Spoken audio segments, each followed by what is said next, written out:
స్వాగతం. ఈరోజు మనం కాశీలో ఉన్నాము. మనం చూస్తున్నాము మనతో పాటు తెలంగాణకు చెందిన అయ్యగారు మనతో పాటు ఉన్నారు. అయితే ఇక్కడ ఉన్నటువంటి కాశీలో కొంతమంది ఆంధ్ర వ్యక్తులు ఇక్కడ మన తెలంగాణ అయ్యగారిని కొట్టడం జరిగింది. ఆ విషయంపై మాట్లాడడానికి ఈరోజు మనం ఇక్కడికి వచ్చాము. ఈరోజు ఆయన మాటల్లో ఏం జరిగింది, అసలు దాడి దేనికోసం జరిగింది అని దానిపై క్లారిటీగా మనం మాట్లాడదాం. గౌరవనీయులైన సద్దాం గారికి, ప్రజా తెలంగాణ సిఇఓ గారికి ముందుగా నా నమస్కారములు. నాది వచ్చేసి ఉమ్మడి జిల్లా కరీంనగర్, పెద్దపల్లి జిల్లా వాస్తవ్యుణ్ణి. ఈ కాశీక్షేత్రంకి వచ్చి దాదాపుగా 8 సంవత్సరాలు అవుతా ఉంది. శ్రీ బ్రహ్మయిష్ట భైరవ స్వామి ఆశ్రమం దగ్గర ఆశ్రమంలో నేను పనిచేస్తూ ఉన్నాను. అతనికి సంబంధించిన వ్యక్తి, అతని సొంత గ్రామస్తుడైన వ్యక్తి, అతని పేరు కొల్లా శ్రీనివాసరావు గారు. ఆయన ఎవరు నాకు తెలియదండి. ఒకనొక టైంలో ఆయన దగ్గర పనిచేస్తున్నాను కనుక, నేను కూడా అతని దగ్గర ఉన్నాను కనుక మా సన్నిహితుడు అనుకొని నా రూమ్కి ఇవ్వడం జరిగింది. ఆ రూమ్కి ఇవ్వడంతో పాటు ఆయన పర్సనల్ ప్రాబ్లం నాకు తెలియదు. ఆయనకు నాకు ఎటువంటి ఆర్థిక సంబంధాలు కానీ, మానవ సంబంధాలు కానీ, రిలేషన్ ఎటువంటివి లేవు. ఉన్న ఫలంగా నా కన్నుని, నా దవడని, ముక్కుని దాదాపుగా ఒక మేకను కోస్తే ఎంత రక్తం వస్తుందో రక్తం వచ్చింది. మరి దీనికి బాధిన వాళ్ళు ఎవరో తెలియదు. హాస్పిటల్లో ట్రీట్మెంట్ తీసుకున్నాను. కేరళకి పోయినాను, హైదరాబాద్ పోయినాను, తర్వాత మా ఇంటికి కూడా పోయినాను. దాదాపుగా ఎంత బాధపడడం నాకు తెలుసండి. అది అనుభవించేవాడికే బాధ తెలుస్తుంది. చెప్పేవాడు ఏమైనా చెప్తాడు. కంప్లైంట్ ఇచ్చారా మీరు పోలీస్ స్టేషన్లో? కంప్లైంట్ అనేది ఆ రోజు ఇన్సిడెంట్ జరిగిన రోజున హాస్పిటల్లో వెళ్ళినాం సార్. హాస్పిటల్లో వెళ్ళిన తర్వాత ఆ రోజు ఏం జరిగిందంటే, ఆ హాస్పిటల్ టేకప్ చేయలేదు నన్ను. పిఎస్కి వెళ్ళమని చెప్పారు. 2 కానిస్టేబుల్ పిఎస్కి నన్ను తీసుకెళ్ళినారు. తీసుకెళ్ళిన తర్వాత రికార్డర్ మొత్తం రాసుకున్నారు. ఏం జరిగింది ఏంది అనేది మొత్తం రాసుకున్నారు. రాసుకున్న తర్వాత వాళ్ళు అక్కడ ఎఫ్ఐఆర్ ఫైల్ చేసిరా లేదా కూడా నాకు తెలియదు. నా బాధలో నేను అవన్నీ పట్టించుకోలేదు. నేను మళ్ళీ హాస్పిటల్కి వెళ్ళాక ట్రీట్మెంట్ స్టార్ట్ చేసినారు. ట్రీట్మెంట్ స్టార్ట్ చేసాక మళ్ళీ వెళ్ళినాం. మళ్ళీ హాస్పిటల్కి వెళ్ళిన తర్వాత మళ్ళీ పిఎస్కి వెళ్ళిన తర్వాత వాళ్ళు ఏమన్నారంటే, మీరు పర్సనల్గా ట్రీట్మెంట్ తీసుకోండి, ఇది గవర్నమెంట్ హాస్పిటల్ కనుక ట్రీట్మెంట్ కరెక్ట్ ఉండొచ్చు ఉండకపోవచ్చు, మీరు పర్సనల్గా వెళ్ళండి అని చెప్పినారు వాళ్ళు. నేను పర్సనల్గా వెళ్ళి ట్రీట్మెంట్ దాదాపు 1,50,000 కూడా ఖర్చు అయింది నాకు. ఈ రకంగా మళ్ళీ ఫర్దర్గా స్టెప్ ఎట్లా చేయాలో నాకు అర్థం కావట్లేదు. నా ఆర్థిక పరిస్థితి బాగాలేదు, నా పిల్లల పరిస్థితి కూడా బాగాలేదు. మీరు ఇప్పుడు ఏం కోరుకుంటున్నారండి?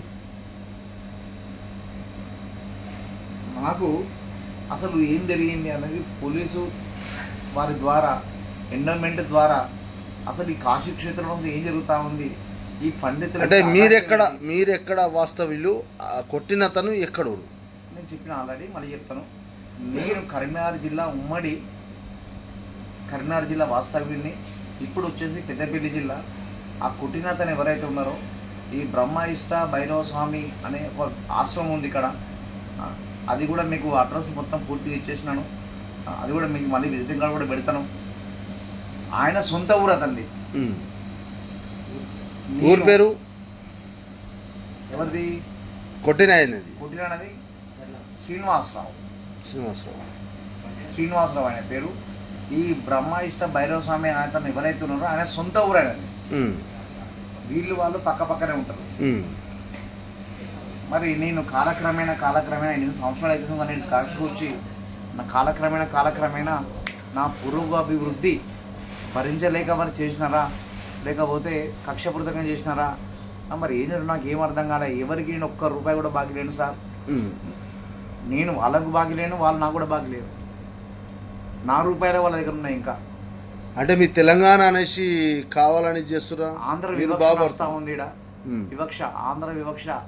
ఆంధ్రప్రదేశ్ అంటే ఆంధ్ర వాళ్ళే బతకాలా, తెలంగాణ బతకద్దు అనుకుంటే, తెలంగాణ నుంచి ఇక్కడ ఎవడు పండితుడు లేడండి. నేను ఒక్కనే ఉన్నా సార్. సంబంధిత సర్టిఫికేట్ కూడా మీకు ఇస్తున్నాను. నాకు హాల్ టికెట్ ఉంది అక్కడ. శాతాన్ని వైష్ణవ నాది. ఎండోమెంట్ కమిషనర్ గారు ఇచ్చిన సర్టిఫికేట్ ఉంది.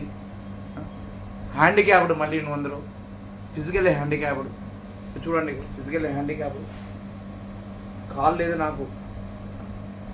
బ్రాహ్మణ్ణి ఉండి హ్యాండిక్యాప్ని కొట్టడం ఎంతవరకు కరెక్ట్? నాకు ఏ రకంగా న్యాయం జరుగుతుందో నాకు అర్థం కావట్లేదు. అందుకే తమరిని సంప్రదించిన సార్. గౌరవనీయులైన శ్రీ ప్రజా తెలంగాణ సిఇఓ గారు ద్వారా నాకు న్యాయం జరుగుతుంది అని అనుకుని భావించి ఆ సార్ ద్వారా ఇక్కడ ఉన్న పోలీసు వ్యవస్థ అని కాదు కానీ నాది కూడా ఒక చిన్న పొరపాటు ఉంది. నాకు ట్రీట్మెంట్ ద్వారా నేను బయటికి వెళ్ళి ట్రీట్మెంట్ తీసుకోవడం ద్వారా నేను పోలీసులకు వెళ్ళలేదు. నేను ఏం చెప్పిన సత్యం చెప్తాను, అబద్ధం నాకు నోటి నుంచి రావు. వాళ్ళ దగ్గర రికార్డు ఉన్నాయి. వాళ్ళు కూడా నా రూమ్కి వచ్చినారు, వాళ్ళు కూడా రికార్డు కూడా చేసినారు. పోలీసు వాళ్ళు వచ్చినారు, నా రూమ్ రికార్డు చేసినారు, నా యొక్క ఫేస్ కార్డు మొత్తం తీసుకున్నారు. అదే రోజు పిలిపించిన నేను, రికార్డు మొత్తం చేసినారు. ఈ రికార్డ్స్ మొత్తం వాళ్ళ దగ్గర ఉన్నవి. అయినా కూడా మరి ఎటువంటి ఫలితాలు లేవు మాకు.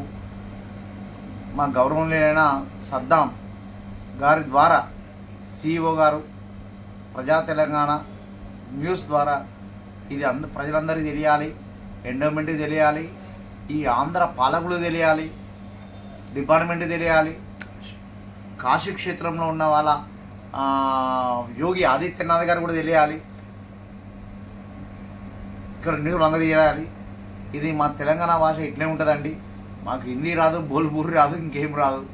మేము బతకాలి ఇక్కడికి. బతకాలి అంటే అందరూ రకరకాలుగా బతుకుతూ ఉన్నారు. నాకు ఇంత విద్య వస్తుంది, నేను బ్రాహ్మణుడు కనుక ఇట్లా బతుకుతూ ఉన్నా. మా మీద అగత్యాలు చేస్తూ ఉంటే మేము ఎట్లా బతకాలి ఇక్కడ? నేనైనా ప్రధానమంత్రి మోడీ గారు కూడా నమస్కారములు, శ్రీ గౌరవనీయులైన సీఎం గారికి కూడా నమస్కారములు, ఆదిత్యనాథ్ యోగి గారికి. ఇటువంటి బ్రాహ్మణుల మీద ఇటువంటి అగాధ్యాలేంటి? అందరు ఎవరి బతుకులు వాళ్ళు బతుకుతున్నారు, మా బతుకులు మనం బతకనేరా? చంపేస్తారా మమ్మల్ని? చంపేయడానికి ఏమైనా ప్లాన్ చేస్తున్నారా? నా ఏజ్ వచ్చేసి 52 సంవత్సరాలండి.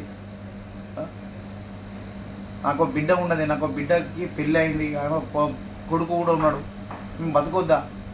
10 రూపాయలు 20 రూపాయలకు ఆశపడి ఏదో సంకల్పాలు చెప్పుకొని పితృతర్పణాలు, తిలా తర్పణాలు, పిండ ప్రదానాలు, అస్థి విసర్జన పూజలు చేసుకుంటూ బతుకుతా ఉన్నాం ఇక్కడ.